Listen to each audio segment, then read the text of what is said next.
Mr. Nosey liked to know about everything that was going on. He was always poking his nose into other people's business. Mr. Nosey was the sort of person who, if he came upon a locked door, couldn't resist looking through the keyhole to see why the door had been locked. Mr. Nosey was the sort of person who, if he found an unopened letter addressed to somebody else, would simply have to open it to find out what was inside. Mr. Nosey was the sort of person who, if he was sitting reading his paper on a train, would much rather read the paper of the person sitting next to him. Naturally, as you might well imagine, Mr. Nosey was not very popular. People did not like the way in which Mr. Nosey would peek and pry into their affairs. They did not like it at all. But did that stop Mr. Nosey peeking and prying? It did not. Mr. Nosey lived in a funny, tall, thin house in a place called Tittletown.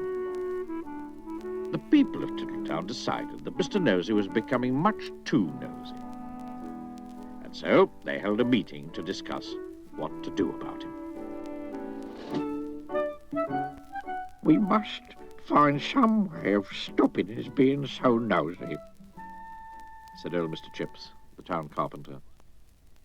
That's right, said Mrs. Washer, who ran the Tittletown laundry. He needs to be taught a lesson.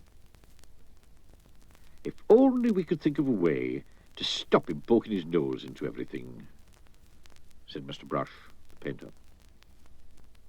And then a small smile spread over his face. Listen, he said, grinning. I have a plan. All his friends gathered round to listen to his plan. The following morning, Mr. Nosey was out walking along Tittletown High Street when he heard somebody whistling behind one of the closed doors. I wonder what's going on here, he thought to himself, and tiptoeing up to the door, he quietly opened it and peeped in. Splash went a very wet paintbrush right on the end of Mr. Nosey's nose, covering it with bright red paint. Oh, dear. I am so sorry, said Mr. Brush, who was painting the inside of the door.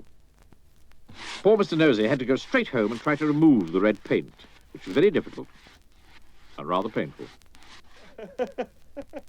Mr. Brush chuckled to himself. The plan had begun. The following day, Mr. Nosey was walking past the laundry when he heard someone laughing on the other side of the wall. I wonder what's going on here, he thought to himself. And, standing on tiptoe, he looked over the wall. Snap! Went a clothes peg right on the end of Mr. Nosey's nose. Oh, dear. Oh, I am sorry, said Mrs. Washer, who was hanging up clothes on a washing line on the other side of the wall. Poor Mr. Nosey removed the clothes peg and went off down the street feeling extremely sorry for himself and for his poor red nose. Mrs. Washer chuckled to herself. The plan was working. The next day, Mr. Nosey was going past a fence when he heard hammering. I wonder what's going on here, he thought to himself. And creeping very quietly to the end of the fence, he peeped round. Bang! Went a hammer right on the end of Mr. Nosey's nose. Oh, dear. Oh, I am sorry,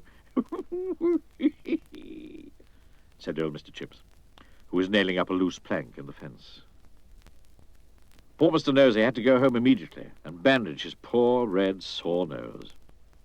Mr. Chips grinned a broad grin. The plan was working very well indeed. The following day, Mr. Nosey was walking in the woods when he heard someone sawing wood.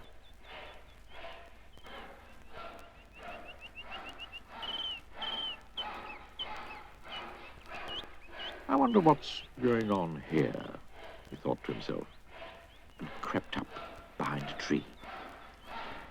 He was just about to peer out from behind the tree when it suddenly occurred to him But if he did, something very nasty might happen to his nose. And so he went on his way without being nosy. Behind the tree, with a saw raised in his hand, stood Mr. Hurd, the farmer. When he saw that Mr. Nosey had gone on his way without being nosy, he laughed and laughed and laughed. The plan had worked. Mr. Hurd hurried off into Tittletown to tell everybody. The plan really had worked, because after that Mr. Nosey stopped being nosy and soon became very good friends with everybody in Tittletown. And that really is the end of the story, except to say that if you were ever tempted to be as nosy as Mr. Nosey used to be, you'd better expect one thing, a very sore nose.